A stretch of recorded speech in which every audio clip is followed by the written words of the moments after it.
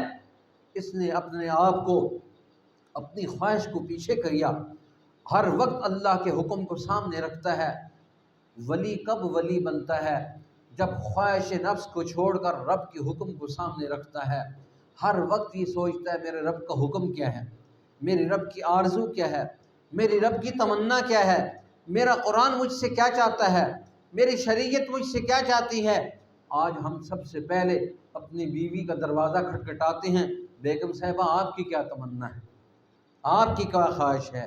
بیگم کی خواہش کو ہر خواہش پر مقدم کر دیا، قرآن پیچھے، نبی پیچھے، رسول پیچھے، کتاب پیچھے، ہر حکم پیچھے، خواہش کے پیچھے چل پڑا۔ بیگم کی خواہش ہے، بچی کی خواہش ہے، بچے کی خواہش ہے، خاندان والوں کی خواہشات ہیں، بہن بھائیوں کی خواہشات ہیں، کنبے قبیلے کی خواہشات ہیں، آفس میں رہنے والے دوست اور احباب کی خواہشات ہیں۔ ہر آدمی کی خواہش پوری ہو رہی ہے، ہر آدمی کا چاہت پوری ہو رہی ہے۔ چاہت پوری نہیں ہوتی تو رب کی نہیں ہوتی، چاہت پوری نہیں ہوتی تو رسول اللہ کی نہیں ہوتی۔ آج ہم من چاہی پر چلتے ہیں، رب چاہی کو چھوڑ دیا۔ رب کی چاہت کیا ہے وہ ہم نے پسے پش ڈال دی، اور خواہشات نفسانیہ کو ہم نے آگے لے آئے۔ ہر آدمی اپنی خواہش کے پیچھے چلتا ہے۔ فرمایا جب کوئی آدمی خواہش کے پیچھے چلتا ہے اور پھر خواہش کے پیچھے ایسا چلا کہ وہ ایسا چلا اس نے سب کو چھوڑ دیا، اس نے سب کو چھوڑ دیا۔ فرمایا ایسی خواہش، ایسی چاہت اللہ اور اس کے رسول کو قبول نہیں۔ اس لیے فرمایا یا ایتھا النفس المطمئنہ، اے نفس مطمئنہ، ارجعی الی ربک راضیۃ مرضیہ، یہ وہ نفس ہے جس نے رب کو راضی کیا دنیا میں۔ ادھر حی علی الصلاۃ، ادھر حی علی الفلاح ہوئی، وہ بھاگتا ہوا مسجد کی طرف آیا، قرآن کی طرف آیا، نماز کی طرف آیا، اللہ اور اس کے رسول کے حکم کو پورا کرنے کی طرف آیا۔ فرمایا یہ نفس مطمئنہ ہے۔ اور پھر حکم کیا ہوگا؟ راضیۃ مرضیہ، اور پھر اگلا حکم ہوگا فادخلی فی عبادی، میرے بندوں میں داخل ہو جا۔ گویا اللہ کہتا ہے جس نے نفس مطمئنہ کو بنا لیا وہ میرا بندہ ہے، باقی تو سارے باغی ہیں، باغی تو سارے سرکش ہیں، باقی تو سارے طغیانی والے ہیں۔ اسی فرمایا فادخلی فی عبادی، پہلے میرے بندوں میں داخل ہو، وادخلی جنتی، پھر میری جنت کا مستحق ہوگا۔ آج ہم سب جنت کے مستحق بنتے ہیں، لیکن رب کی چاہت کو پورا کرنے کے لیے کوئی تیار نہیں، خواہشات نفسانیہ کے پیچھے چلنے کے لیے تیار ہیں۔ اللہ مجھے اور آپ کو خواہش نفس سے بچنے کی توفیق نصیب فرمائے، اور نفس لوامہ کے بجائے، نفس امارہ کے بجائے نفس مطمئنہ کو اختیار کرنے کی توفیق نصیب فرمائے۔ وآخر دعوانا